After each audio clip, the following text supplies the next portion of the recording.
Isang araw sa isang guild, isang batang mula sa maliit na nayon ang humingi ng tulong sa mga adventurers, pinagsigawan na kasalukuyan umanong sinasalakay ng Black Viper ang kanilang nayon. Pumagitna ang receptionist, at muling tinanong ang bata kung totoong Black Viper ang nakita nito. Pinanindigan ng bata ang kanyang nasabi, pagkat batid niya raw ang pagkakaiba ng bawat ahas, at ang ahas na nakita niya ay tiyak talagang isang Black Viper. Agad naman itong naunawaan ng receptionist, ngunit nasabi nito sa bata na hindi niya raw maaasikaso sa ngayon ang request nito, sapagkat wala raw silang adventurers na kaya ang ganoong uri ng misyon. Isa pa ang mga adventurers naman nila na may sapat na kakayahan ay kasalukuyan ding nasa ibang misyon, at wala raw silang ideya kung kailan pa sila babalik. Subalit, susubukan pa rin raw niyang tumawag sa kanila, at susubukan niya din na kausapin ang pinuno ng bayan upang magpadala din ng tulong. Ngunit ang problema, ilang araw pa raw bago tuluyang makarating ang tulong sa nayon nito. Hindi pumayag ang bata sa mungkahi ng receptionist, pagkat pag nagkataon wala na raw silang aabutan pang buhay. Kaya naman, buong puso itong nagmakaawa sa mga adventurer upang siya'y tulungan sa lalong madaling panahon. Subalit, ni isa sa mga adventurers ay dinedma lamang ang kanyang pagmamakaawa, kaya naman napaluhan na lamang siya, pagkat umaasa pa naman raw sa kanya ang bawat mamamayan ng kanilang nayon. Habang unti-unti na siyang nawawalan ng pag-asa, isang boses ng dalaga ang bigla niyang narinig, at nang ito'y kanyang makita, nagmula ito sa isang dalagang may kasuotan ng oso. Nagpakilala ito sa kanya sa pangalang Yuna, at narito raw siya upang tumulong sa panganib na kinakaharap ng nayong pinagmulan ng bata. Nang itanong ni Yuna sa receptionist ang layo ng naturang nayon, binahagi rito ng receptionist na aabutin umano ng isang araw ang paglalakbay kung gagamit sila ng kabayo. Ngunit binalaan niya ito na wag raw itong magpakakampante, pagkat ang Black Viper daw ay isang halimaw na may laking umaabot sa 50 metro. At kahit raw ang dalubhasang adventurer, ay nahihirapan pa rin sa paglaban sa ganoong uri ng halimaw. Di naman ito inalintana ni Yuna, pagkat kailangan raw ng nayon ang kanyang tulong. Isa pa, magandang pagkakataon din daw ito para sa kanya upang makakita ng Black Viper sa personal. Hindi naman sigurado ang bata sa kakayahan ni Yuna, pagkat tingin niya mahina lamang itong babae na may suot na bear costume. Sinang-ayunan ng receptionist ang nasabi ng bata, pagkat parang sobra raw ang ganitong misyon para kay Yuna. Dahil dito, iminungkahi na lamang ni Yuna na paparoon na lamang siya upang magmatsyag at kumuha ng impormasyon patungkol sa halimaw, pagkat kung magagawa raw niya ang bagay na yun maaari nila iyong magamit upang magplano at maghanda kasama ng iba pang high-ranking adventurers. Sang-ayon naman ang receptionist sa mungkahi ni Yuna, gayon din ang bata sapagkat sa ngayon ito lamang raw ang nakikita niyang paraan upang makaligtas ang kanyang nayon. Ngunit ang hindi nila alam, palusot lamang iyon ni Yuna. At ang totoo binabalak niya talagang lumaban sa Black Viper. Sinabi ng receptionist na kaagad na raw niyang tatawagan ang kanilang mga high-ranking adventurers, at habang ginagawa raw niya iyon pinapakiusap niya kay Yuna na wag raw itong gagawa ng ikakapahamak nito. Habang papaalis na si Yuna, sinundan ito ng bata upang makiusap na isama raw siya nito, at kahit nabatid niyang sagabal lamang siya, nais pa rin niyang tumulong sa pamamagitan ng pagtuturo kay Yuna ng mga tamang direksyon patungo sa nayon. Dahil dun, inilabas na rito ni Yuna ang kanyang mga summon beast, at ito ang kanilang ginamit upang mabilis na makapaglakbay. Subalit, dahil sa bilis ng mga alagang oso ni Yuna, di pa man sila nangangalahati sa kanilang paglalakbay, nakaramdam na kaagad rito ang bata ng pagkahilo kaya naman napagpasyahan muna nilang saglit na magpahinga. Iminungkahi ni Yuna sa bata na ibigay na lamang raw nito ang mga detalye ng direksyon, upang sa gayon magawa nitong matulog muna habang sila'y naglalakbay. Ngunit hindi pumayag ang bata, pagkat responsibilidad niya raw na madala si Yuna sa nayon sa lalong madaling panahon. Humingi rin ito ng tawad kay Yuna, lalo na nang minaliit niya ito kanina, sapagkat ngayon kanya nang napagtanto na malakas pala talaga itong adventurer. At patunay nito, ang pagsasummon nito ng dalawang special beast, kaya't nararamdaman niyang may magagawa ito sa pamiminsala ng Black Viper. Pagsapit ng hapon, nang tuluyan na silang makarating sa bungad ng bayan, kaagad nagmadali ang bata upang ibalita sa mga taga-nayon na mayroon na siyang dalang tulong. Pinigilan naman ito ni Yuna, kasabay ng paggamit ng search magic upang malaman kung may mga tao pa sa lugar. Sa kabutihang palad, may mga tao pa siyang nasagap ngunit nakakatuwang hindi niya raw masagap ang tinutukoy ng bata na Black Viper. Pagdating ng bata sa kanilang bahay, ikinatuwa ng ama nito na maayos at ligtas na nakabalik ang kanyang anak. Matapos yun, ipinakilala ng bata sa kanyang ama si Yuna. isang adventurer na mula sa bayan ng Cremonia, natutulong raw sa kanila upang makalaya sa pamiminsala ng Black Viper. Hindi naman kumbinsido ang ama ng bata sa kakayahan ni Yuna at inakala pa nitong isa lamang itong low-rankang adventurer, kaya tinanong niya ito kung ano raw ang magagawa nito patungkol sa halimaw. Sinabi ni Yuna na naparito siya upang mangolekta ng impormasyon patungkol sa Black Viper, at kung maaari nais niya rin daw itong pabagsakin sa sarili niyang pamamaraan. Tinawanan lamang ito ng ama ng bata, pagkat napaka-imposible daw ang bagay na yun para kay Yuna. Ngunit hindi ito alintana ni Yuna pagkat siya raw ang magdedesisyon kung kakayanin ba niyang humarap sa halimaw o hindi. Dahil dito, kinagulat ng ama ng bata ang determinasyon sa mga mata ni Yuna, kaya naman wala na itong nagawa kundi sabihin sa dalaga ang lahat ng kanyang nalalaman patungkol sa Black Viper. Nang makuha ni Yuna ang mga impormasyon na kanyang kinakailangan, nagdesisyon na itong umalis upang pumunta sa lungga ng halimaw. Pagdating nito sa lungga ng Black Viper, napansin nito na tila naputol ang bakas ng halimaw sa daan. At dahil hindi niya batid kung saan nakasalukuyang nagtatago ang halimaw, nagdesisyon na lamang itong gumamit ng search magic. Nang mapansin niyang nasa paanan niya lamang ito, nagumpisa na itong umangat mula sa ilalim ng lupa. Sinubukan nitong atakihin si Yuna, subalit tinawanan lamang ito ng dalaga matapos ang mabilis na pag-iwas. Paglapag ni Yuna, sinubukan ulit siyang atakihin nito, kaya't mabilis niya itong muling iniwasan kasunod ng sunod-sunod na pag-atake. Di naman ito umubra sa halimaw, kaya't nagpalabas si Yuna ng ice needle. Subalit wala pa rin itong naging epekto sa halimaw, imbes nagkaroon pa ito ng pagkakataon upang makapag-counter kay Yuna. Ngunit sa tulong ng bear costume, hindi nagtamo ng kahit anong pinsala sa katawan si Yuna. Matapos yun, muli itong sumugod sa halimaw at nagpakawala ng isang malakas na suntok na labis ininda ng Black Viper. Kaya't sa labis na inis wala na itong pag-aalinlangang sumugod ng tuloy-tuloy sa dalaga. Ngunit naging pagkakataon ito para kay Yuna, upang magpakawala ng isang pag-atake diretso sa bunganga ng Black Viper. Dahil dun, nasunog ni Yuna ang malambot na parte ng katawan ng Black Viper na nagresulta sa tuluyan nitong pagkatalo.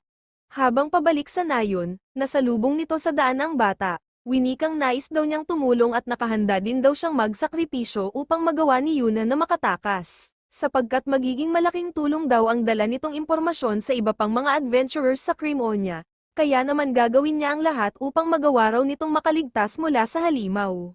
Ikinatuwa ito ni Yuna, ngunit sinabi nito sa bata na hindi na raw yun kinakailangan pagkat nagawa na raw niyang matalo ang Black Viper. Pagdating nila sa nayon, muling inilabas ni Yuna ang katawan ng Black Viper, upang maipakita sa mga taga-nayon na ganap na nga niyang natalo ang naturang halimaw.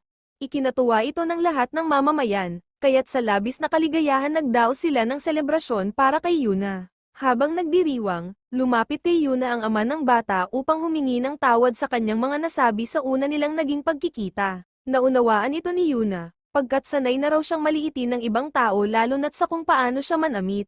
Sumunod na araw, laking tuwa ni Yuna nang makatikim itong muli ng itlog, sapagkat wala raw nito sa Cremonia kung saan siya nagmula. Matapos ang almusal, nagpaalam na si Yuna sa mga taga-nayon, upang bumalik ng muli sa Cremonia. Pagbalik ni Yuna sa guild, nakita nito ang receptionist na kasalukuyang kausap ang guildmaster, kaya tinanong niya ang mga ito kung ano ang kasalukuyang nagaganap. Sinabi ng mga ito na wala na raw silang makitang available na mga high-rankang adventurers, kaya't napagpasyahan na lamang ng guildmaster na siya na lamang mismo ang pupunta sa nayon upang humarap sa Black Viper. Ngunit, sinabi ni Yuna na hindi na raw yun kinakailangan pang gawin ng guildmaster, sapagkat ganap na raw niyang napaslang ang naturang halimaw.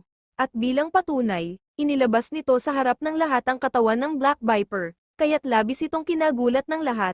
Nang muli itong magising sa tunay na mundo, kaagad itong tumingin sa kanyang computer upang tingnan ang stocks. Matapos yun, muli itong humiga upang muling maglaro ng isang kakalabas pa lamang na MMO fantasy RPG, na kumuha na kaagad sa kanyang interes. Pagdating ng avatar nito sa loob ng laro, binati ito ng tagapaggabay at sinabi na mayroon daw itong nakahandang regalo mula sa administrator ng laro. Nang buksan ni Yuna ang bigay sa kanyang regalo, tumambad sa kanya ang isang set ng bear costume. Labis niya itong ikinatuwa, sapagkat hindi lamang ito angkop sa kanyang nais, kundi nagtataglay pa ito ng iba't ibang uri ng kapangyarihan, magical o sa pisikal man na aspeto. At sa OP daw nitong kapangyarihan, tiyak na kapag isinuot niya ito, magagawa niyang makawasak ng isang buong bansa kung kanyang nanaisin. Samantala, Hiniling naman ng tagapaggabay na maghintay muna sandali si Yuna sapagkat may isang survey muna daw itong kinakailangang sagutan. Nang magsimula ang survey, tinanong siya ng system patungkol sa mga personal na katanungan, at pinapili din ito kung mas nais ba raw nito sa tunay na mundo o sa mundo sa loob ng laro.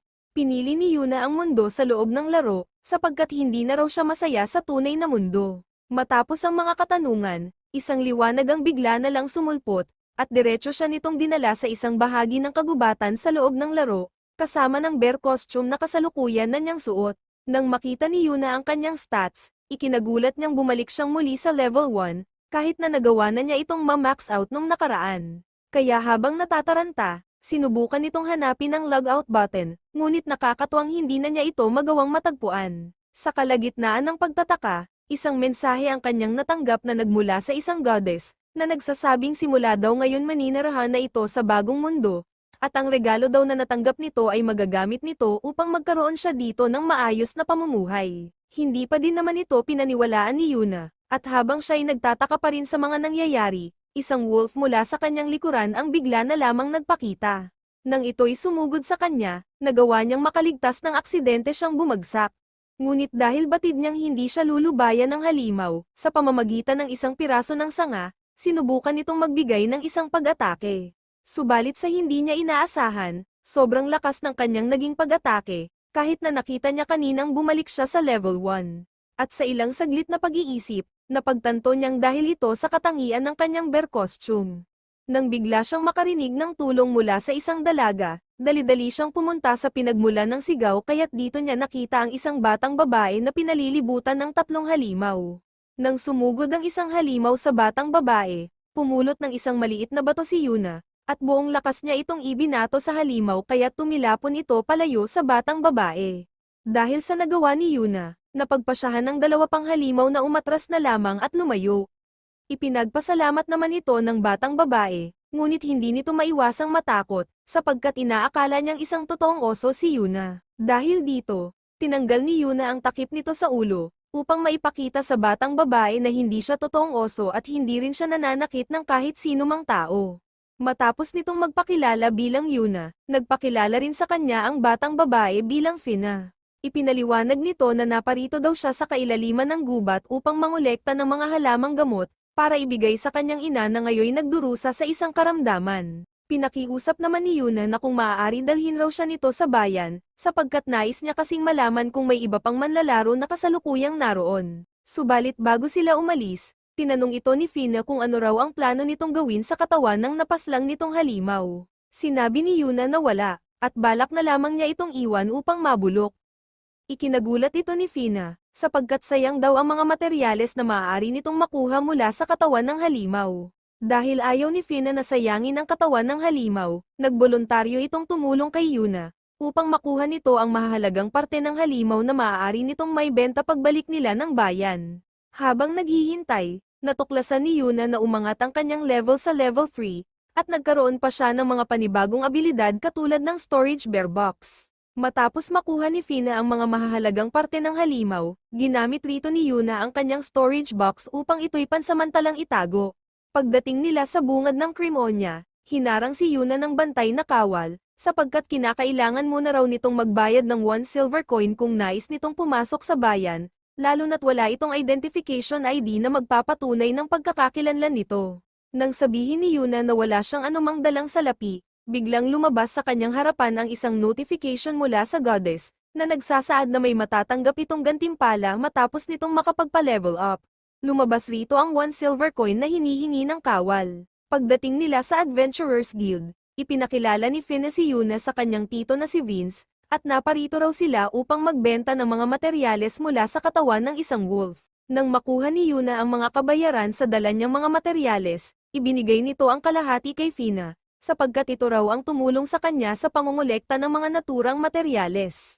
Hindi naman ito tinanggap ni Fina, sapagkat sobra-sobra daw ang salaping ito upang kanyang tanggapin.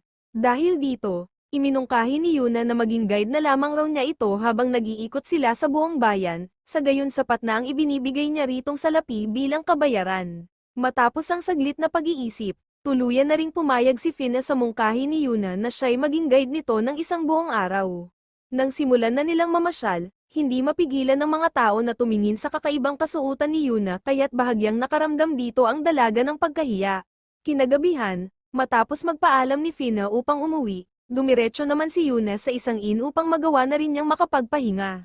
Sumunod na araw, nang mapansin niyang hindi pa rin siya nakabalik sa tunay na mundo, tumingin ito sa salamin upang pagmasdan ang kanyang sarili. Nang mapagtanto niyang tunay niya mismong anyo ang kanyang nakikita at hindi ang kanyang avatar, tuluyan na niyang natanggap na hindi na nga siya nasa loob ng isang laro, kung hindi sa panibago ng mundo na likha ng goddess. Kahit na nalulungkot, pinilit niyang maging masaya sapagkat wala naman na raw siyang sapat na rason upang bumalik pa sa tunay na mundo. Dahil dito, una niya ritong ginawa ay magsanay ng kanyang mga abilidad sa isang kagubatan malayo sa bayan. Sa pamamagitan ng kanyang iba't ibang uri ng kapangyarihan, nakagawa siya rito ng mga matitinding pinsala na sapat upang magpabagsak ng daang-daang halimaw. Nang makita niya sa system na gumagana lamang ang kanyang mga kakayanan kapag suot niya ang kanyang bear costume, naglabas ito ng isang espada at ibinaon niya ito sa lupa. Matapos niyang tanggalin ang kanyang mga bear gloves, sinubukan niya muling hugatin ang espada, subalit kahit anong kanyang gawin, hindi niya ito magawang mahugat sa pamamagitan lamang ng kanyang pisikal na lakas. Sumunod na araw, pumunta ito sa Adventurers Guild upang magparehistro bilang isang adventurer, upang sa gayon magkaroon siya ng identification card na maaari niyang magamit para libreng maglabas-pasok sa iba't ibang bayan. Ngunit bago pa man siya makapagparehistro, inalintana ito ng isang bakulaw na adventurer at minaliit pa siya nito gayon na din kung paano siya manamit. Natanong naman ni Yuna sa receptionist na si Helen, kung maaari ba raw siyang maging adventurer kapag natalo niya sa laban ang isang goblin katulad ng nasa kanyang harapan. Ikinagulat ng lahat ang nasabi ni Yuna, lalo na nang sinabihan niya si The Baron na isang goblin. Dahil dito, labis niya itong ikinagalit kaya't hinamon nito si Yuna sa isang laban. Ngunit bago pa man magsimula ang kanilang laban, nagpakawala na kaagad si Yuna ng isang suntok, na nagpatulog kaagad kay Deborani. Habang isinusulat ni Yuna ang kanyang mga personal na impormasyon sa isang form, inilagay niya sa kanyang job class ang mga katagang oso. Tinanggap naman ito ni Helen, dahilan kaya't hindi makapaniwala si Yuna na valid ang paglalagay niya ng oso sa kanyang job class. Nang ganap na nitong makuha ang kanyang guild card, nag-alok agad si Helen ng mga simpleng quests para kay Yuna. Naunawaan ito ni Yuna, kaya't dumiretso ito kaagad sa gubat at nagpabagsak ng mga halimaw. Pagbalik nitong muli sa guild, ikinagulat ng lahat ang dala nitong mga halimaw na suma total ay nasa 40 wolf. Nang makita ito ni Vince, natanong nito kay Yuna kung bakit hindi pa raw nito hinarvest ang mga materyales sa katawan ng mga wolf. Sinabi ni Yuna, na hindi daw siya marunong ng pagha-harvest kaya't dinala na lamang niya ang mga ito ng buo. Dahil dun, iminungkahi ni Vince na bakit hindi na lamang raw ito dalhin ni Yuna sa trade shop upang matulungan ito roon ng mga harvesters. Humingi rin ito ng isang pabor kay Yuna, na kung maaari gawin raw nitong personal na taga-harvest si Fina. Ikinatuwa at sinang-ayunan naman ito ni Yuna, sapagkat malaking tulong daw sa kanya si Fina lalo na't hindi siya marunong ng pagha-harvest ng mga materyales mula sa katawan ng mga halimaw. Kinabukasan, nang muli itong humingi ng quest kay Helen, ibinigay rito ni Helen ang isang emergency quest kung saan kinakailangan raw nitong paslangin ang isang halimaw sa isang partikular na lugar, at nakasaad sa quest na ang halimaw na kinakailangan raw nitong mapaslang ay isang uri ng tiger wolf. Tinanggap naman kaagad ni Yuna ang naturang misyon, kaya't muli itong nagmadaling pumunta sa gubat at pinabagsak ang naturang tiger wolf. Subalit nang madetect nito na patungo sa isang tao ang nakatakas na tiger wolf, agad itong nagmadali upang ito'y sundan. Nang kanyang mapagtanto na si Fina pala ang tao na kanyang nadetect, kaagad siyang gumamit ng bear cutter upang mapaslang ang halimaw. Matapos yun, humingi ng tawad si Fina kay Yuna dahil sa abala na kanyang likha, at ipinaliwanag na nais lamang raw niyang mangolekta muli ng mga halamang gamot upang dalhin sa kanyang ina. Naunawaan naman ito ni Yuna, kaya naman para hindi na maulit ang ganitong pangyayari, inalok niya si Fina na magtrabaho na lamang sa kanya bilang kanyang personal harvester, upang sa gayon hindi na nito kailangan pang mangolekta ng mga halamang gamot para makabili ng gamot para sa ina nitong may sakit. Wala naman itong pag-aalinlangang tinanggap ni Fina. Kaya't simula sa araw na ito opisyal na silang naging magpartner. Sumunod na araw, matapos nitong magbihis at maghanda, kaagad itong muling dumiretso sa gubat upang muling pumaslang ng mga halimaw. Pagbalik nito, ikinagulat ni Fina ang dami ng dala nitong mga halimaw na halos mapuno na nito ang isang malaking mesa. At sa bawat araw na nagdaan, ipinagpatuloy ni Yuna ang ganitong gawain, Kaya't sinabi ni Fina kay Yuna na saglit muna raw itong huminto sa pangangaso sapagkat hindi niya na kayang tapusin ng mag-isa ang pagha-harvest ng mga dala nitong halimaw. Dahil dito, napagpasyahan ni Vince na magdala ng mga harvesters upang pansamantalang makatulong ni Fina, sa gayon kaagad na matapos ang lahat ng gawain. Pagdating muli nito sa guild upang maghanap ng panibagong quest sa request board, nilapitan ito ni Helen pagkat nais raw niya itong makausap sandali. Nakiusap ito kay Yuna na kung maaari itigil muna daw nitong manghunting sa gubat malapit sa bayan, sapagkat ang lugar daw na iyon ay para lamang sa mga baguhang adventurer, at kung palagi na lamang raw iyong lilinisin ni Yuna, wala nang matitira pang halimaw para sa iba pang mga adventurers. Habang dismayado si Yuna, galit naman itong nilapitan ng isang adventurer na si Nyx, nakagrupo ng pinabagsak noon ni Yuna na si Deborani.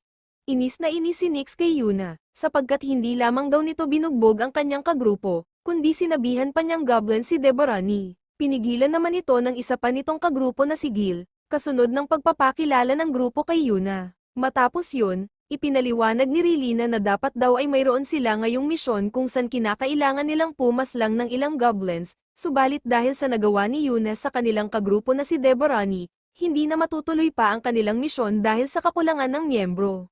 Balak na sanang umalis ni Yuna, subalit biglang dumating si Helen upang kausapin muli ang grupo ni Relina patungkol sa nakapila nilang misyon.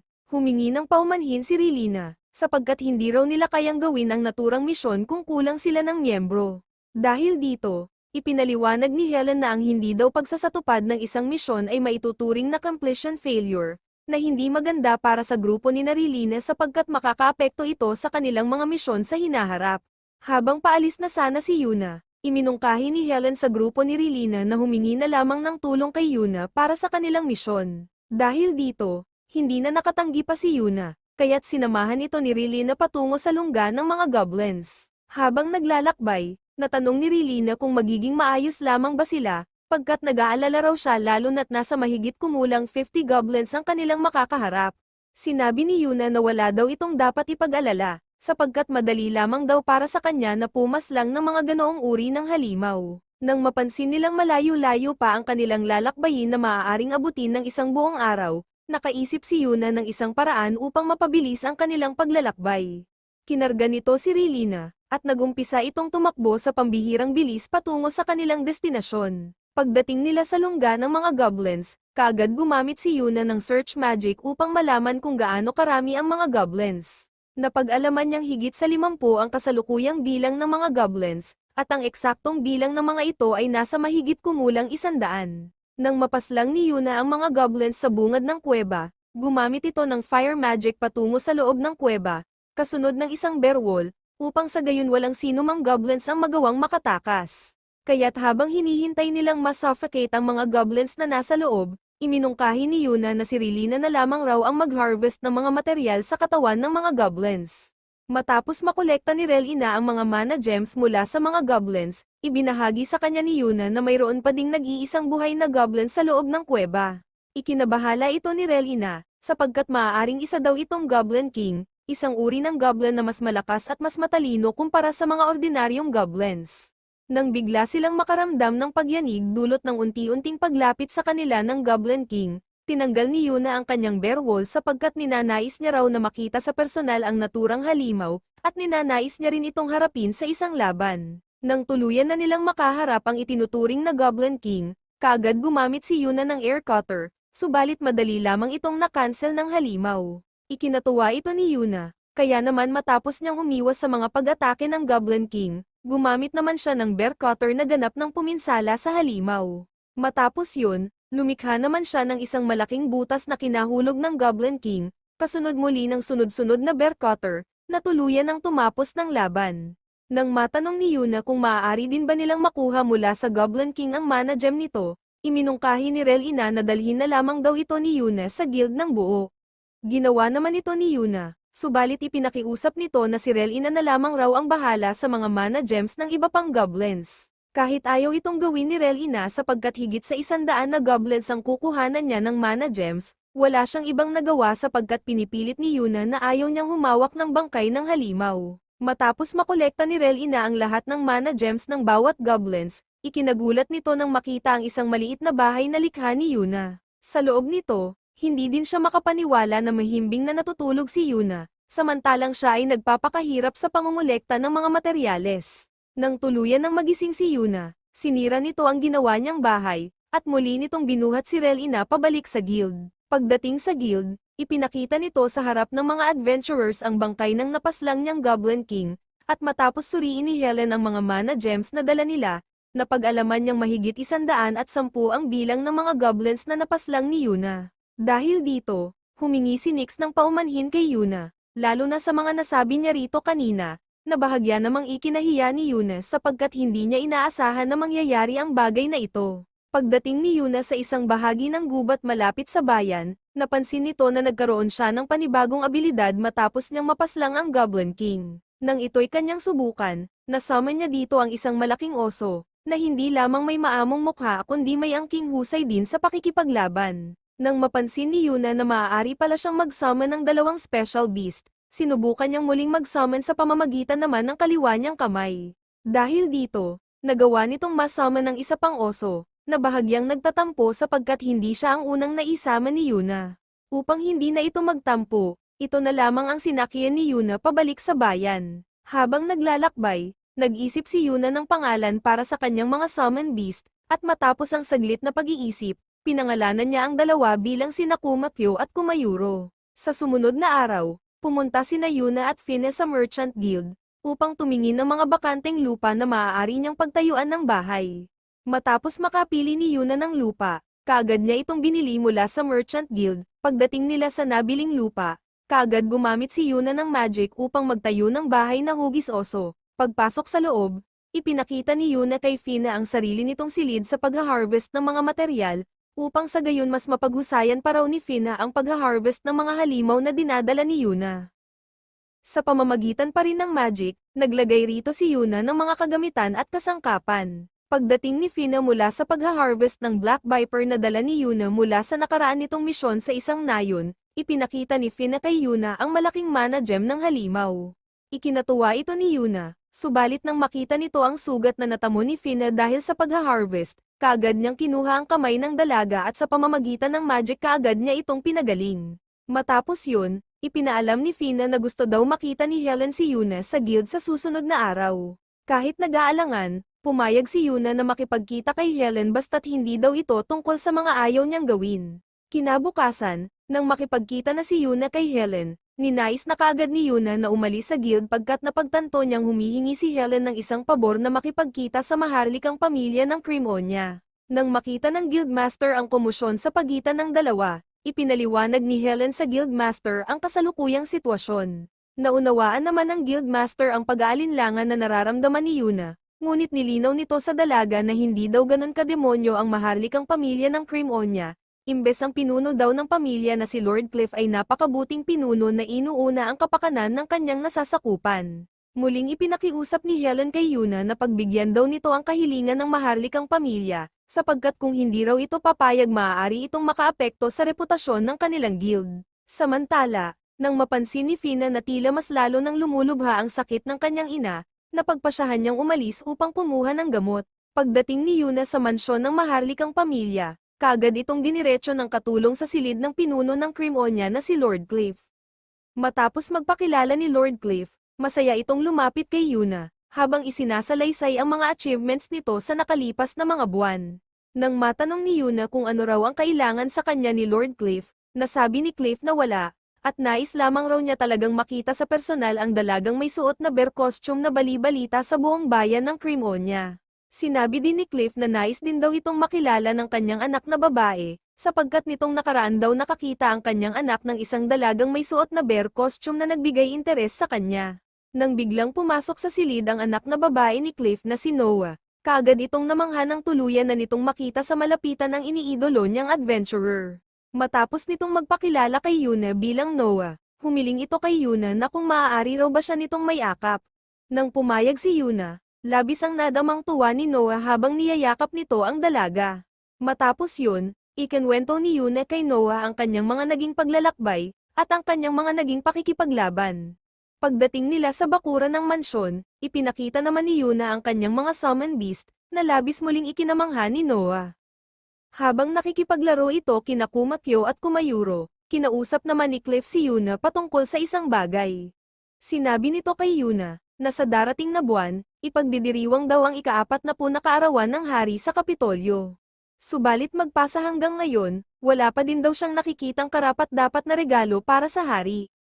Kaya naman kung maaari, nais niya daw bilhin mula kay Yuna ang mana gem ng Black Viper, ngunit hindi pumayag si Yuna sapagkat sa ngayon nais muna raw niya iyong panghawakan. Subalit, inilabas nito ang sandata ng napaslang niyang Goblin King, at inirekomenda niya ito kay Cliff upang magsilbi nitong regalo para sa hari.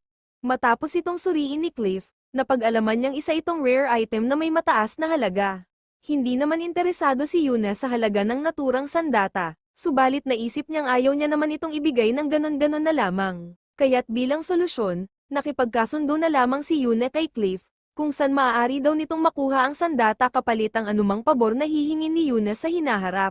Kinagabihan, habang maulan at pauwi na si Yuna, nakita nito sa harap ng kanyang bahay si Fina na basang-basa. Nang tanungin niya ito kung ano ang nangyari, umiiyak siyang nakiusap kay Yuna na kung maaari ay tulungan raw siya nito patungkol sa kanyang ina. Agad naman itong naunawaan ni Yuna, kaya't dali-dali silang pumunta sa bahay ni Fina upang makita ang kalagayan ng ina nito. Sa pamamagitan ng magic, sinubukan niya itong pagalingin, na bahagya namang umubra, subalit hindi ito naging sapat upang tuluyang maalis ang karamdaman nito. Ngunit hindi ito sumuko, kaya't bago niya muling subukan na magpagaling, isinaisip muna niya ang gagawin niyang magic kung saan ang magiging target lamang nito ay ang mismong source ng isang karamdaman. Kaya't nang malaman na niya ang kinakailangan niyang gawin, sa pamamagitan ng upgraded version ng kanyang healing magic, tuluyan na nitong tinanggal ang karamdaman ng ina ni Fina. Nang mapansin ng buong pamilya na tuluyan na ngang nawala ang sakit ng ina ni Fina, labis nila itong ikinatuwa. Matapos yun, pinaalalahanan ni Yuna si Mina na wag munang puwersahin ang sarili, sapagkat kinakailangan pa raw ng katawan nito ng kaunting pahinga upang ito'y tuluyang gumaling. Sa mga sumunod na araw, ganap nang nakabawi ng lakas si Mina, ngunit pinaalalahanan pa rin ito ni Yuna na hindi pa ito masyadong maayos at kinakailangan pa daw ng katawan nito ng karagdagang sustansya, halimbawa na lamang ang sustansya na nakukuha sa mga itlog. Sang-ayon si Fina sa mungkahi ni Yuna. Ngunit ang problema bibihira, lamang daw na makakita sa Cream Onya ng mga ganoong uri ng pagkain. Kinagabihan, napagtanto ni Yuna na bibihira nga ang mga nagtitinda ng itlog sa Cream Onya, kaya't nag-isip siya kung papaano siya makakakuha ng mga iyon. Nang suriin nito ang kanyang mga abilidad, napansin niya na mayroon siyang panibagong abilidad na tinatawag na Transfer Gate. Dahil dito, sa sumunod na araw pumunta nga ito sa nayon, kung saan binigyan siya ng bata ng mga sariwang itlog.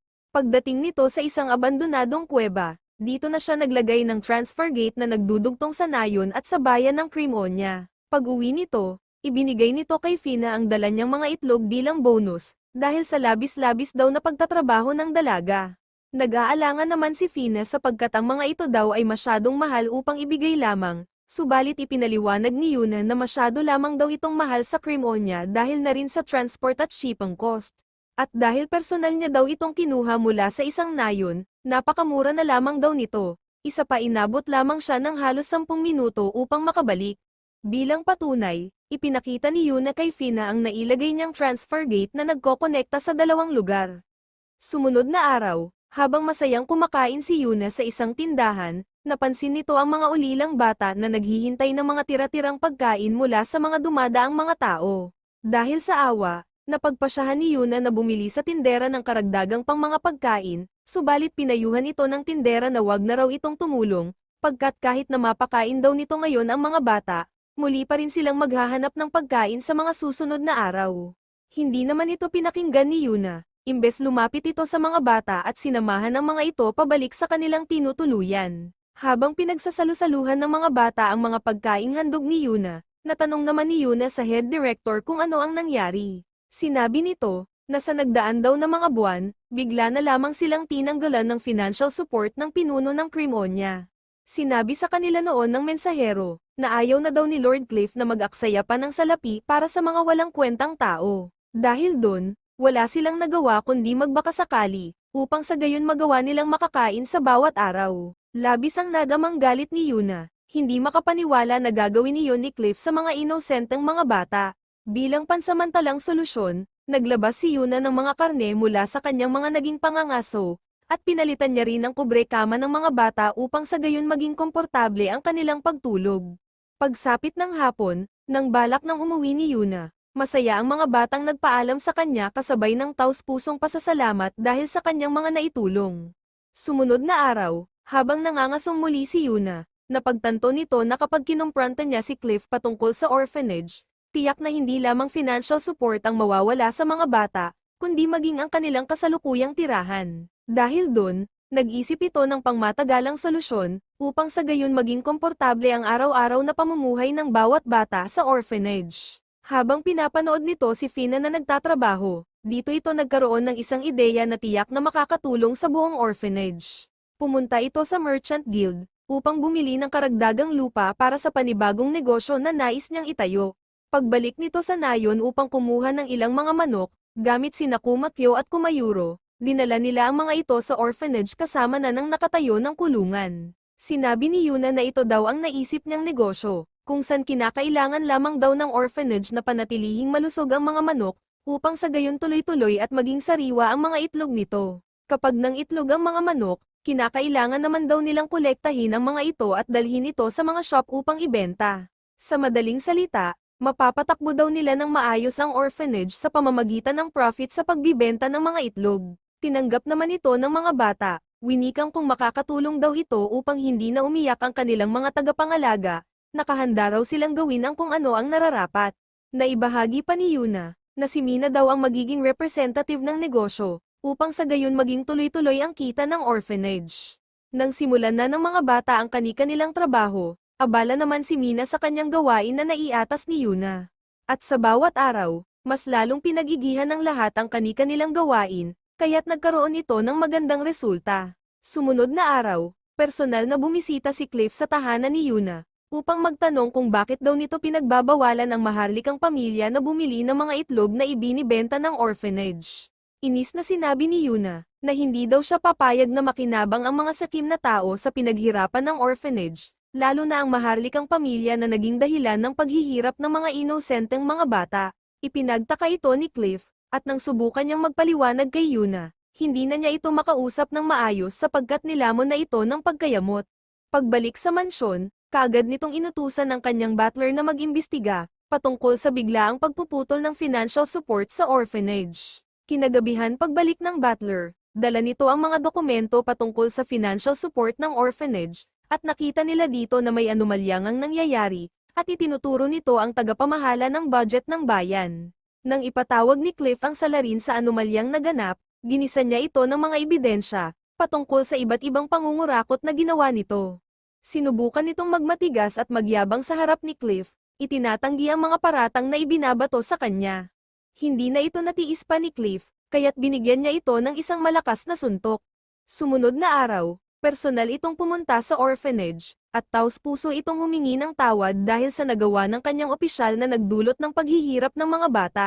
Ipinangako nito na ibabalik niya ang financial support ng orphanage, subalit tinanggihan ito ng head director, sapagkat maayos na daw ang kanilang pamumuhay dahil sa itinayong negosyo ni Yuna.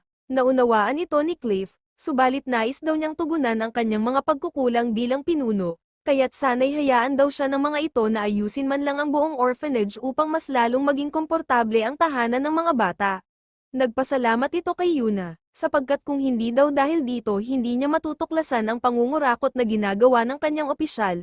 Labis-labis naman ang nadamang tuwa ni Yuna, ngunit hindi niya maiwasang bahagyang mahiya, sapagkat nagpadala siya kaagad sa kanyang damdamin nang hindi man lang inaalam ang tunay na pangyayari.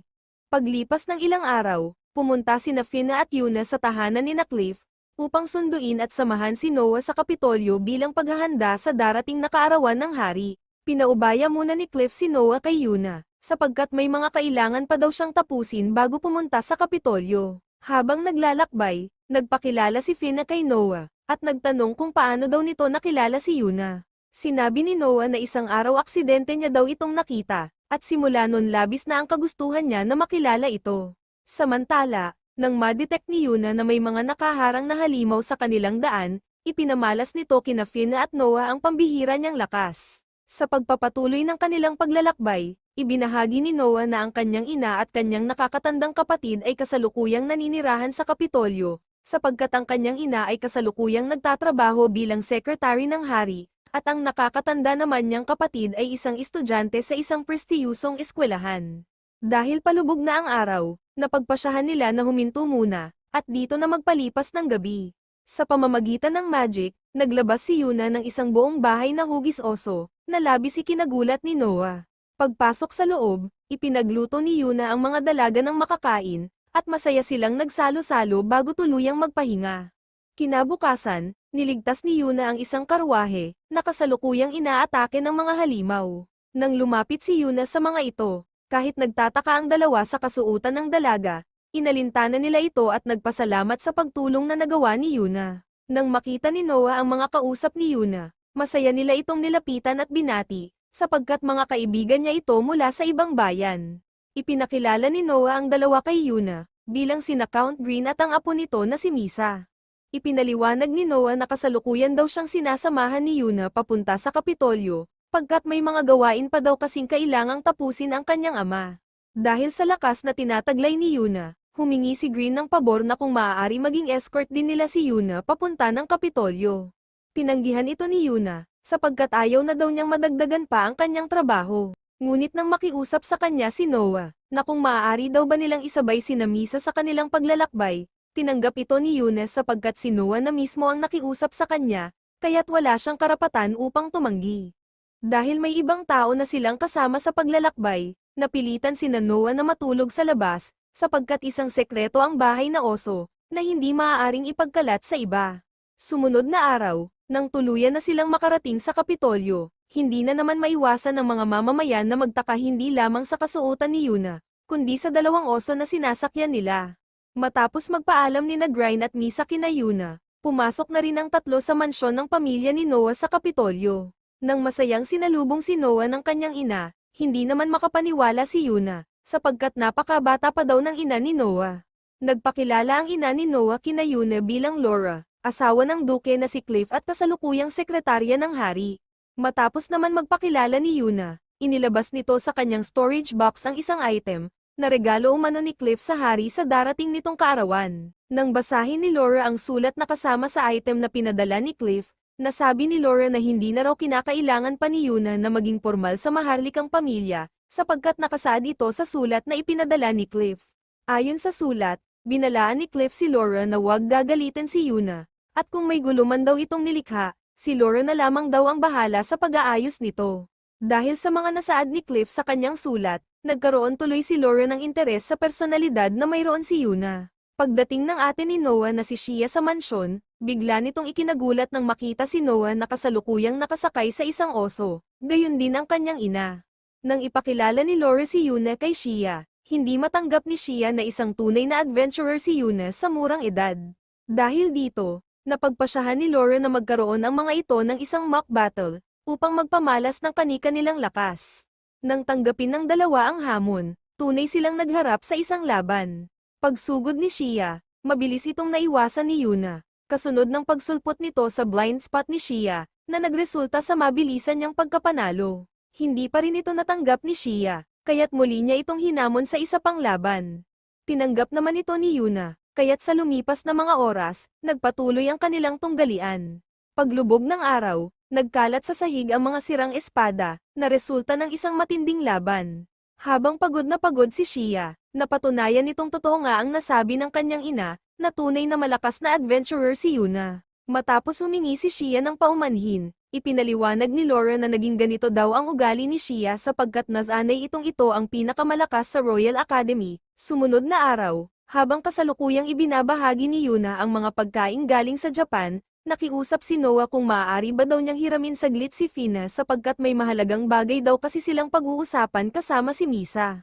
Kahit bahagyang nagtataka, pumayag si Yuna sa pakiusap ni Noah, sapagkat pagkakataon na din daw ito para sa kanya upang mag-isang mag-ikot sa Kapitolyo. Ngunit pumagitna si Laura, sinabing bakit hindi na lamang daw sumama si Yuna sa kanya sa kastilyo. Kinabukasan, habang naglalakad sa hallway ng kastilyo sina Yuna at Laura, biglang sumulpot ang isang bata at bigla nitong niyakap si Yuna. Ipinakilala ni Laura ang bata kay Yuna bilang Flora, isang prinsesa at nag-iisang anak ng hari at reyna. Dahil dun, walang nagawa si Yuna sa mga pakiusap ni Flora, sapagkat ayaw niyang magkaroon ng masamang imahe sa pamilya ng hari. Nakipaglaro ito sa kanya ng ilang oras, at gumuhit pa siya ng mga larawan na hango sa kanyang mga paglalakbay upang may bahagi sa prinsesa.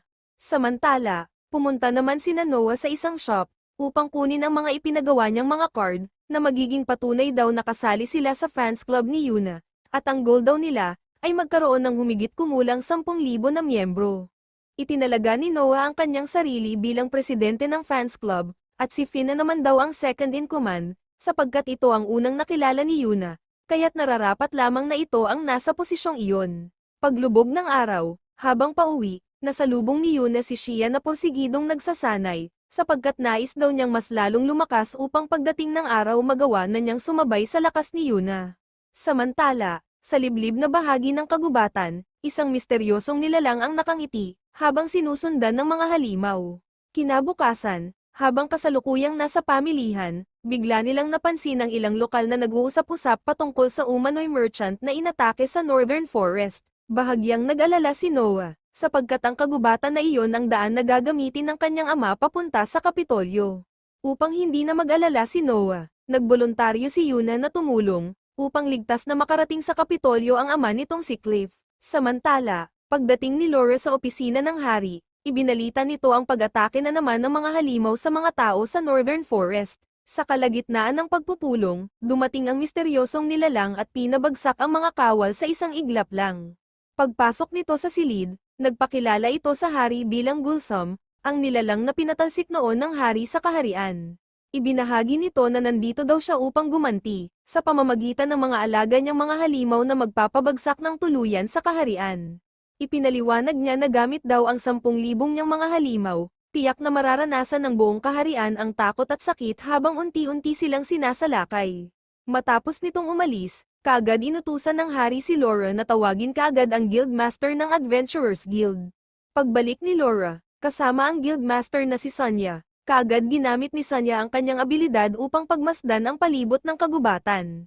Ilang sandali, ibinalita niya sa hari na may natagpuan siyang oso na tumatakbo sa pambihirang bilis. Ibinalita pa niya na kasalukuyang nilalabanan ng mga oso ang mga halimaw sa gubat, kaya't dito napagtanto ni Laura na si Yuna ang oso na tinutukoy ni Sonia.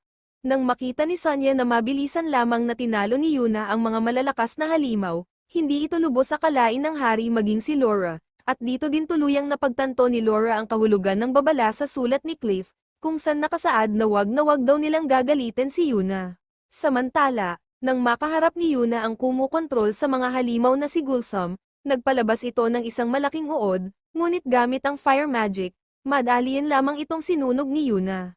Matapos yun, sa pamamagitan ng isang malakas na suntok, tuluyan din itong pinatulog si Gulsum. Pagdating ng grupo ni Cliff sa Northern Forest, habang ito'y nagtataka, masaya itong sinundo ni Yuna upang ligtas na makarating sa Kapitolyo. Pagbalik sa Kapitolyo, kaagad silang sinalubong ni Laura, sapagkat nais daw makita ng hari ang dalagang si Yuna. Pagdating ng tatlo sa trono ng hari, opisyal na ipinakilala ni Laura sa hari ang kanilang tagapagligtas na si Yuna. Hindi naman kaagad pinaniwalaan ng hari, na si Yuna ang kanilang bayani. Ngunit nang patunayan ni Sonia na si Yuna nga ang kanyang nakita na tumalo kay Coldstone, at nang ibahagi pa ni Laura na nagawa din ni Yuna na tumalo ng Black Viper at Goblin King, tuluyan na itong pinaniwalaan ng hari, kaya taos-puso itong nagpasalamat kay Yuna. Ipinaliwanag naman ni Yuna na hindi daw kinakailangan ng hari na magpasalamat sa kanya, sapagkat isang aksidente lamang daw ang pagtalo niya sa mga halimaw sa kagubatan, at ang totoo nagawa lamang daw niya ang bagay na iyon sapagkat nakaharang ang mga iyon sa kanyang daan. Naipaliwanag niya din na nasa isa daw siyang misyon, kung saan kinakailangan niyang sunduin ang grupo ni Cliff sa Northern Forest upang ligtas na makarating sa Kapitolyo, sapagkat ito ang pabor na hiningi sa kanya ng kanyang kaibigan na si Noah. Paglubog ng araw, pagdating ni Cliff sa mansyon, masaya itong niyakap ni Noah sapagkat ligtas itong nakarating sa Kapitolyo. Pagsapit ng kaarawan ng hari, ibinahagi dito ni Yuna ang pagkain mula sa Japan na tinatawag na puding. Katapos ng selebrasyon, napagpasyahan ni Yuna at Fina na mamili muna sa Kapitolyo, bago bumalik sa Cremonia. Habang nag-iikot, nakita ng dalawa ang isang bakery na kasalukuyan ng nagsasara, kaya tinanong ni Yuna ang may-ari kung ano ang nangyari. Sinabi ng may-ari na si Moray na nagdesisyon daw silang magsara, sapagkat hindi daw nila nagawang mabayaran ang inutang nila nang una sila magbukas ng shop sa Kapitolyo. Nasabi niya na kahit siya'y nanghihinayang sa pagsasara ng kanilang negosyo, wala siyang ibang magagawa pagkat ito lamang ang tanging solusyon upang mabayaran ang kanilang naging utang. Pumagitna sa usapan ng anak nito, nasabi na hindi pa daw dito nagtatapos ang kanilang negosyo, at maaari pa din daw silang magsimulang muli ng negosyo sa ibang lugar. Nang humingi si Yuna ng saglit na oras, dinala niya ang mag-ina sa kanyang bahay, at pinagluto niya ang mga ito ng mga pagkain na ayon sa naibigay niyang recipe. Nang ito'y kanilang tikman, labis nila itong nagustuhan, kaya't napagpasyahan ni Yuna na bigyan ang mag-ina ng trabaho sa kanyang pangalawang itatayong negosyo. Bilang pamasahe ng mag-ina patungo sa Crimonia, nagbigay siya sa mga ito ng isang bag ng salapi. Lumipas ang ilang araw, nagtungong muli si Yuna sa Merchant Guild upang bumili ng lupa at gusali para sa kanyang panibagong negosyo.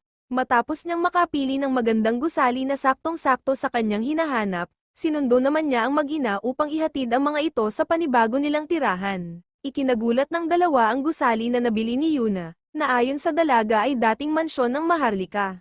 Sa unang palapag ng gusali, mayroon itong malawak na hall at malawak na kusina. Gayon din ang malawak na imbakan na saktong-sakto sa negosyong sisimulan nila. Matapos ang pag-iikot, nasabi ni Yuna na siya na daw ang bahala sa iba pang empleyado, na makakatulong nila sa pagpapatakbo ng sisimulan nilang restaurant. Sumunod na araw, ipinakilala ni Yuna sa mag-ina ang ilang bata mula sa orphanage, na makakatulong daw nila sa restaurant, at magiging mga crew na magsisilbi sa mga customers. Habang naglilinis ang mga bata sa paligid ng gusali, iminungkahi ng guildmaster ng Merchant Guild na mag-isip si Yuna ng pangalan para sa kanyang restaurant, sa gayon maiparehistro daw niya ang kanyang negosyo sa Merchant Guild. Habang nag-iisip, ipinakita ng guildmaster ang mga magiging uniforme ng mga empleyado ni Yuna, na lubos namang nagustuhan ng mga bata, kaya naman kahit ayaw man ni Yuna ng ganitong klaseng uniforme, wala na siyang nagawa pagkat ito ang gusto ng kanyang mga empleyado.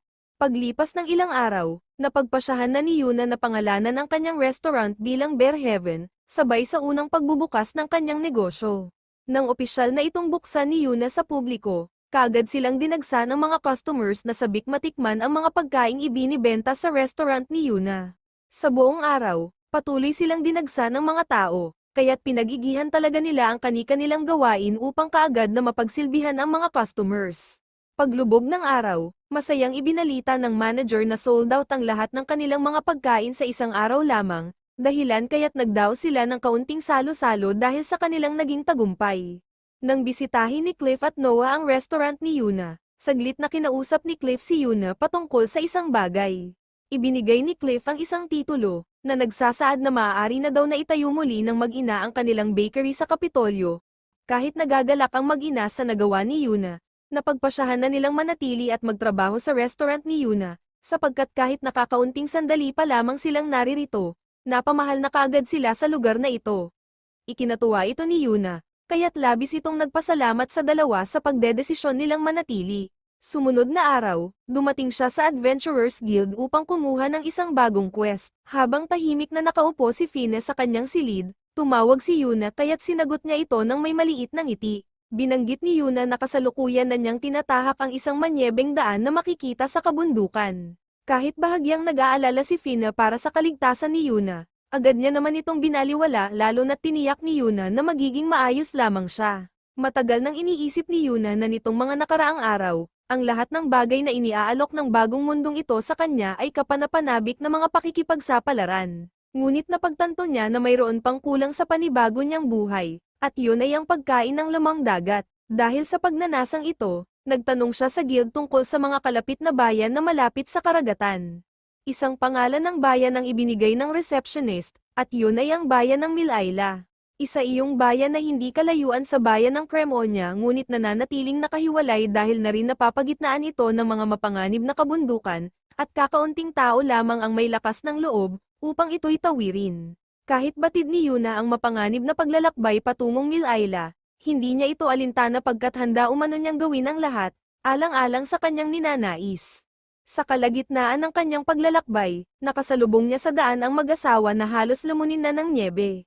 Ang kanilang mga katawan ay labis nang nanghihina, kaya't wala itong pag-aalinlangang tinulungan ni Yuna. Nang muli silang magkamalay, nalaman ni Yuna na mula ang mga ito sa bayan ng Milaila, na kasalukuyan sanang papunta sa bayan ng Cremonia upang bumili ng makakain. Kwinento ng dalawa na kasalukuyan umanong dumaranas ng isang krisis ang bayan ng Milaila, at nagsimula yon nang biglang lumitaw malapit sa bayan ang isang dambuhalang kraken. Mula nang lumitaw ang kraken malapit sa Milaila, labis nang naapektuhan ang kabuhayan ng mga mangingisda sapagkat sa tuwing sila'y nangingisda palaging sinisira ng halimaw ang kanilang mga bangka. Dahil unti-unti nang nauubos ang supply ng pagkain sa Milaila, maraming tao ang napagdesisyonan ng umalis, habang ang mga naiwan naman ay kasalukuyang nagtitiis ng gutom. Naibahagi din ng dalawa na walang dumating na tulong mula sa ibang mga bayan, dahil ang Milaila ay hindi bahagi ng anumang formal na alyansa o ruta ng kalakalan. Hiniling ng mag-asawa kay Yuna na isama sila nito pabalik sa Milaila, pagkat nais umano nilang makita ang kanilang naiwang dalawang anak. Nang siya'y pumayag ng walang pag-aalinlangan, sa tulong ng kanyang mga oso, naging mabilis at ligtas ang kanilang paglalakbay pababa ng bundok. Nang tuluyan na nilang malampasan ang pag-ulan ng nyebe, bumungad kay Yuna ang malawak na karagatan. Ngunit ang dapat sana'y masiglang bayan, ay nagmistulang tirahan ng mga taong hirap sa buhay. Ang sentro ng bayan, na dating puno ng ingay ng mga nagtitinda at mamimili, ngayon ay pinupuntahan na lamang ng iilang tao na desperadong makabili ng makakain. Isang maliit na grupo ng mga tao ang nagkukumpulan sa paligid ng isang kariton na gawa sa kahoy kung saan ibinebenta ang 5 maliliit na isda. Nagkaroon ng pagtatalo tungkol sa labis na pagtaas ng presyo. Ang ilan ay sumigaw sa galit, ang iba naman ay sa takot. Matanda na ang mga isda at halos hindi sapat para sa isang tao, ngunit siningil pa rin sila ng mga ngalakal ng mataas na halaga para sa kakaunting pagkain. Tahimik na pinagmasdan ni Yuna ang eksena, at katapos ay napagdesisyonang pumunta sa guild upang mag-donate ng 1,000 lobo na galing sa mga nakaraan niyang hunting. Nag-atubili ang guildmaster na tanggapin ang libo-libong karne na donasyon ni Yuna, pagkat hindi niya umano kakayanin ng mag-isa ang pagsasaayos nito. Kalaunan, napagkasunduan nilang magpamahagi sa mga mamamayan ng 100 karne bawat araw, upang sa gayon magkaroon ng sapat na oras ang guildmaster upang isaayos ang mga karne. Sumunod na araw, nang tuluyan ng ipamahagi ng guildmaster ang unang batch ng mga karne, tuwang-tuwa ang mga mamamayan pagkat sa wakas magagawa na rin nilang makakain ng sapat. Habang bumubuhos ang pasasalamat ng mga mamamayan dahil sa napakalaking biyayang kanilang natanggap, hindi naman ito ikinatuwa ng guildmaster ng Merchant Guild. Pagpatak ng hating gabi habang kasalukuyan ng natutulog ang dalagang si Yuna, ginising ito ng kanyang mga oso sapagkat may nararamdaman silang hindi maganda. Kinumpirma ng kanyang detection skill na may 2 tao ang kasalukuyang papalapit sa kanyang silid. Pagpasok ng dalawa sa silid ni Yuna, bago pa sila makapag-react, pinatikim na sila ni Yuna ng sunod-sunod na malalakas na suntok. Nang magkamalay ang dalawa, pinagbantaan ang mga ito ni Yuna na ipapakain niya ang mga ito sa kanyang mga oso kung hindi nila aaminin ang kanilang itinatagong sekreto. Dahil dito, umamin ang dalawa na bahagi umano sila ng isang grupo na bihasa sa pagnanakaw. Ipinadala umano sila ng isang tao na taga-Merchant Guild upang nakawin ang kanyang item box na naglalaman ng libo-libong karne ng lobo. Natuklasan ni Yuna ang lokasyon ng pinagtataguan ng mga ito, at hindi na hinintay ang bukang liwayway, siya mismo ang sumalakay sa lugar. Ang kuta ng mga bandido ay lumalabas na isang maruming gusali malapit sa gilid ng bayan, ang mga magnanakaw, na nakahiga at nagtatawanan, ay hindi napapansin ang papalapit na panganib. Nang magpakawala ng isang malakas na pag-atake ang galit na si Yuna, agad itong kumuha sa atensyon ng mga bandido at hindi sila makapaniwala na kasalukuyan silang sinasalakay ng mga oso. Kinabukasan, dinala ng pangkat ni Yuna ang mga bandido sa harap ng Merchant Guildmaster. Inaresto ng mga kawal ang Guildmaster dahil sa tangkang pagnanakaw sa kaban ng bayan, at sa pag-utos nito sa mga bandido na gumawa ng mga kahindik-hindak na bagay. Sumunod na araw, matapang at matatag, tahimik na naghihintay si Yuna sa baybayin kasama ng kanyang mga alagang oso. Sa pamamagitan ng matibay na lubid, itinali nila ito sa isang puno habang ang kabila naman ay itinali nila sa isang malaking uod. Nang handa na ang kanilang patibong, agad itong nilapitan ng kraken ng walang anumang pag-aalinlangan. Dahil dito, sa pamamagitan ng earth wall, ikinulong ni Yuna ang kraken sa kanyang patibong at nagpakawala siya ng sunod-sunod na fire magic upang mapainit ng husto ang tubig hanggang sa maluto ito ng buhay. Tinadtad niya ito ng sunod-sunod na fire magic, dahilan kaya't kalaunan ganap na nga niyang napaslang ang halimaw. Matapos ang laban, ninamnam ni Yuna ang isang masarap na pagkain na handog ng pinakamahusay na tagapagluto. Habang naghihintay sa tarangkahan ng Cremonia ang nag-aalalang si Fina, gumaan ang kanyang pakiramdam nang sa wakas muli na silang nagkita ng kanyang kaibigan. Ngunit, sa halip na magpahinga, dumiretso si Yuna sa mansyon ni Cliff, upang iparating ang isang tungkulin.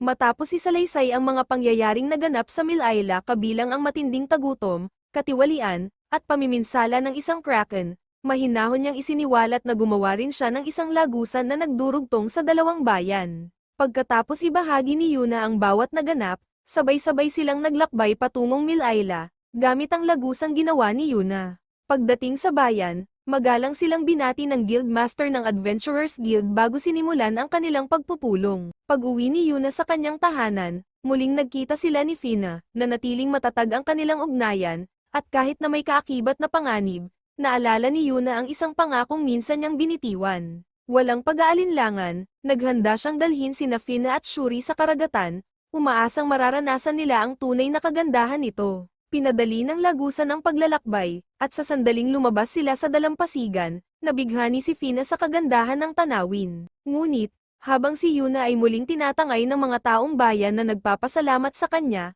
humihingi ng tulong, at nag-aalok ng mga regalo, tahimik na nagsimulang magtaka si Fina kung mayroon pa rin ba siyang lugar sa puso ni Yuna. Si Yuna, na ngayon ay kinikilala ng marami, ay maaaring hindi na nangangailangan ng isang taong kasing ordinaryo niya. Pagkatapos bumalik sa Cremonia, gumugol si Fina ng oras kasama ang kanyang pamilya at ipinagpatuloy ang pag-aani kasama ang kanyang ama. Napansin naman ni Yuna ang lumalaking distansya sa pagitan nila ni Fina. Bagamat paminsan-minsan siyang bumibisita, ang kanilang oras na magkasama ay nagiging panandalian at maikli.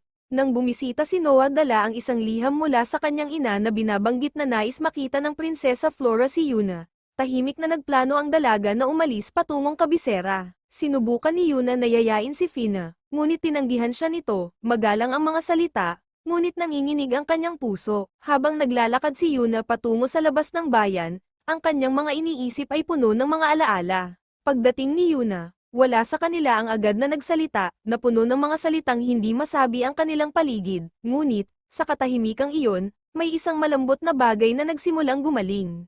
Bumalik sa kanyang isipan ang buhay na dati niyang naranasan, isang buhay kung saan hindi niya kailangan ng kahit sino, noon pa man ay malakas, malaya, at masaya siyang nag-iisa. Dito niya nakilala si Fina, isang batang babae na may malaking puso. Noong una, gusto lamang tumulong ni Yuna, ngunit unti-unti, nang hindi niya namamalayan, naging bahagi na ng kanyang pang-araw-araw na buhay si Fina. Siya ang naging dahilan kung bakit inaabangan ni Yuna ang bawat araw, mula sa paggising ng magkasama hanggang sa pagsasalo-salo sa pagkain, paglalakad sa bayan, at pakikinig sa mahinang himig ng gabi. Mas lalong pinainit ng presensya ni Fina ang bawat araw. Ngayon ay napagtanto ni Yuna na hindi lamang niya inalagaan si Fina, kundi inalagaan din siya nito, sa tahimik at banayad na paraan. Nagsimulang tumulo ang mga luha mula sa kanyang mga pisngi, matagal siyang nag-alala, iniisip na naiiwan siya, pero ngayon naiintindihan na niya, hindi tumigil sa pag-aalala si Yuna. Naligaw lang din siya, tulad niya, ang daan sa hinaharap ay maaaring magdala pa rin ng mga bagong problema at mga hindi inaasahang araw. Ngunit ngayon ay may nauunawaan na silang mahalagang bagay anuman ang mangyari, haharapin nila ito ng magkasama. Dahil hindi na sila basta magkaibigan, pamilya na sila.